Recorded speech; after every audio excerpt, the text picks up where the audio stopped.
We begin tonight here on the Hill with the Democratic Congressman Raja Krishnamoorthi. He is one of the top Democrats in the House who represents the northwestern part of the greater Chicago area. Congressman, thanks for being with us here on the Hill. All right, I'll get to Harris in a second. Let's talk about Trump as we just listened to him for about the last 85 minutes or so. Your main takeaway is what? As he was trying to keep the focus there on grocery prices and saying your candidate is going forward with price controls.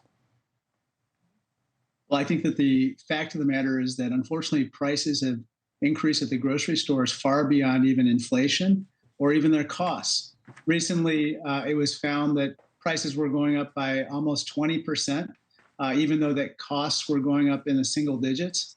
And that's just wrong. One CEO actually went on a conference call with analysts and said that inflation is a good thing for him because it gives them cover to jack up prices.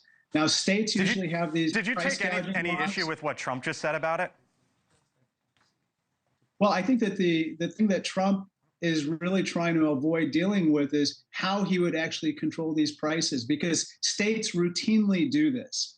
It's just that the federal government has not taken up a similar type of law. All right, Congressman. So here's the numbers. I told the audience here on NewsNation and those listening to us on SiriusXM, I'd show it. Here they are. So eggs, for example, 53%. Meats, 21.3%. So let's focus on that for a second, because that's what we are told the Harris team is going to focus on tomorrow. So meats, 21%. It's basically the same number as coffee, Congressman, but there are other items that are significantly higher. For example, eggs. And then let me take you through some other ones as well.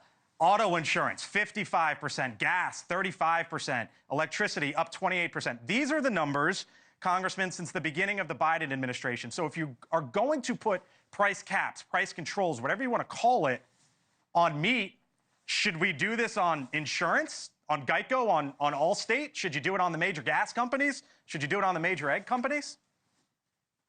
Well, I don't necessarily think it's going to be a cap. It's going to be a comparison of how much costs are going up versus prices.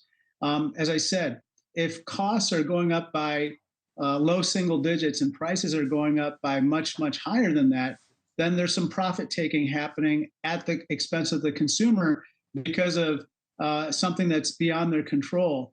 This often happens, by the way, in natural disasters. These types of price gouging, I know about it. I mean, exercises. Yeah, no. Look, I was born and raised in Miami. I lived through Andrew. I reported in Florida for 6 years.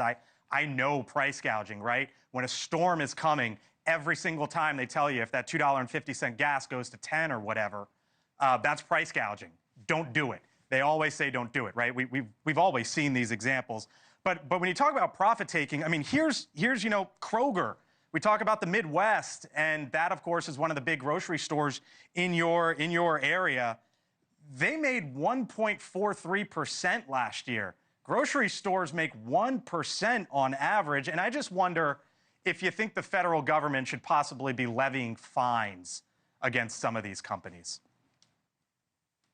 Well, I think that let's see what the absolute amount of profits is as well. Remember, when you don't have a situation where prices are kind of connected to costs, as what's happening within the grocery or the food market, there are real consequences. People are unable to feed their families. People are unable to take care of their needs. Food is different than any other type of item for obvious reasons, which I don't need to tell your audience about. And that's why it strikes such a chord.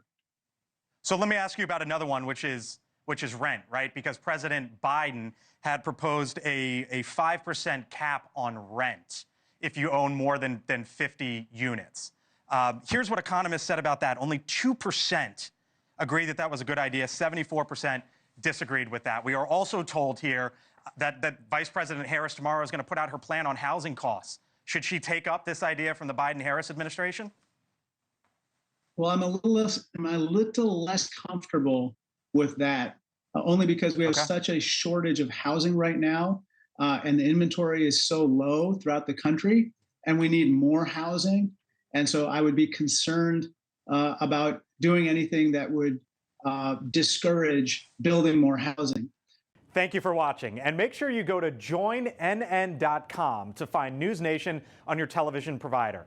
And don't forget to click the red subscribe button below to get more of NewsNation's fact-driven, unbiased coverage.